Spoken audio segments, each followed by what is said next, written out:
दोस्तों, एक मिनट रुकिए।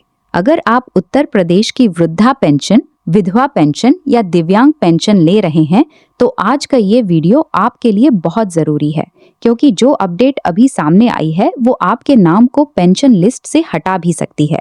और जो पैसा आपको मिलना चाहिए था वो अब तक क्यों नहीं आया, वो कब आएगा, 3,000 आएगा या 4,500, ये सब कुछ आज मैं आपको पूरी तरह क्लियर करने वाली हूँ। ये वीडियो बीच में छोड़कर मत जाना, क्योंकि अंत तक जो जानकारी मिलेगी वो आपके लिए वाकई काम की है। चलिए शुरू करते हैं। नमस्कार दोस्तों, कैसे हैं आप सभी? मुझे पूरी उम्मीद है कि आप जहां भी होंगे स्वस्थ और सुरक्षित होंगे। आज मैं आपके सामने एक बहुत बड़ी और महत्वपूर्ण अपडेट लेकर आई हूं। अगर आप उत्तर प्रदेश के वृद्धा पेंशन धारक हैं, विधवा पेंशन धारक हैं या दिव्यांग पेंशन धारक हैं, तो ये खबर सीधे सीधे आपसे जुड़ी हुई है।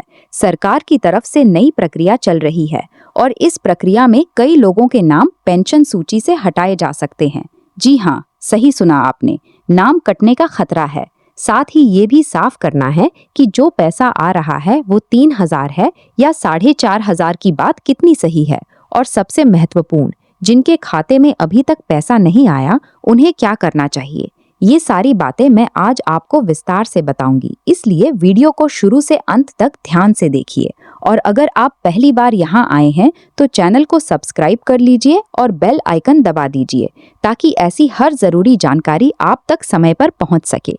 वीडियो अच्छा लगे तो लाइक भी कर दीजिएगा। चलिए आगे बढ़ते हैं। दोस्तों, सबसे पहले ये समझ लीजिए कि उत्तर प्रदेश में पेंशन का सिस्टम दूसरे राज्यों से थोड़ा अलग है। बिहार में अक्सर हर 10 तारीख को पैसा आता है, लेकिन उत्तर प्रदेश में कोई फिक्स डेट नहीं होती। यहाँ 3 महीने का पैसा एक साथ डीबीटी के माध्यम से भेजा जाता है, यानी हर तिमाही एक बार। लेकिन इस बार स्थिति अलग है। जुलाई में 8 जुलाई से 25 जुलाई के बीच कुछ लोगों के खाते में पैसा गया, लेकिन वृद्धावस्था पेंशन वाले लगभग किसी के भी खाते में पैसा नहीं पहुंचा। विधवा और दिव्यांग पेंशन में भी सिर्फ करीब 20% लोगों के खाते में 3,000 रुपए पहुंचे हैं। बाकी 80% अभी भी इंतजार कर रहे हैं। जिनके खाते में पैसा नहीं आया उनके लिए सबसे जरूरी काम है अपना जीवन प्रमाणीकरण यानी लाइफ सर्टिफिकेट अपडेट कराना और डीबीटी तथा एनपीसीआई मैपिंग सही रखना। ग्रामीण इलाकों में रहने वाले वृद्धजन, विधवा और दिव्यांग भाइयों बहनों के लिए ये काम बहुत जरूरी हो गया है। अगर ये चीजें अधूरी रह गईं तो सरकार पैसा भेजने के बावजूद आपके खाते में नहीं पहुंचा पाएगी। अगर आपको ये जानकारी उपयोगी लग रही है तो वीडियो को लाइक कर दीजिए और अपने आसपास के पेंशन धारकों तक शेयर भी कर दीजिए। बहुत से लोग अभी भी इंतजार में हैं, उन्हें भी ये बात पता चलनी चाहिए। अब बात करते हैं उस सवाल की जो सबसे ज्यादा पूछा जा रहा है, 3,000 आएगा या 4,500? दोस्तों, जून 2026 में मुख्यमंत्री योगी आदित्यनाथ जी ने भाषण में ये बात कही थी कि पेंशन राशि बढ़ाई जाएगी। पहले 1,000 रुपए प्रति माह मिलते थे, उसे बढ़ाकर 1,500 करने की घोषणा हुई थी, यानी 3 महीने का पैसा 4,500 होना चाहिए। लेकिन अभी तक ये बढ़ोतरी लागू नहीं हुई है। जो पैसा अभी कुछ लोगों के खाते में गया है वो 3,000 ही गया है, यानी पुरानी दर पर। 4,500 की प्रक्रिया अभी शुरू नहीं हुई है। दस्तावेज सत्यापन और डेटा एकत्र करने का काम चल रहा है। जैसे ही ये काम पूरा होता है, संभव है कि सितंबर महीने से नई राशि लागू हो जाए। लेकिन फिलहाल जो भेजा जा रहा है वो 3,000 ही है। कई लोग कमेंट में लिख रहे हैं कि जनवरी, फरवरी, मार्च का पैसा भी अभी तक नहीं आया। सरकार की तरफ से तकनीकी समस्या बताई जा रही है। सर्वर और सॉफ्टवेयर में दिक्कत आने की वजह से पैसा या तो रिटर्न हो रहा है या बहुत धीरे काम हो रहा है। 20% राशि डालते ही तकनीकी इशू सामने आ गए, इसलिए बाकी लोगों का इंतजार बढ़ गया है। दोस्तों, अगर आपका पैसा अभी तक नहीं आया है तो घबराइए मत, लेकिन अपना लाइफ सर्टिफिकेट और बैंक मैपिंग जरूर चेक कर लीजिए। सरकार ने नोटिफिकेशन में साफ लिखा है कि तकनीकी समस्या की वजह से देरी हो रही है। समस्या ठीक होते ही पैसा भेजा जाएगा और अनुमान है कि अगस्त के अंतिम सप्ताह यानी 31 अगस्त से पहले कुछ लोगों के खाते में पैसा आ सकता है।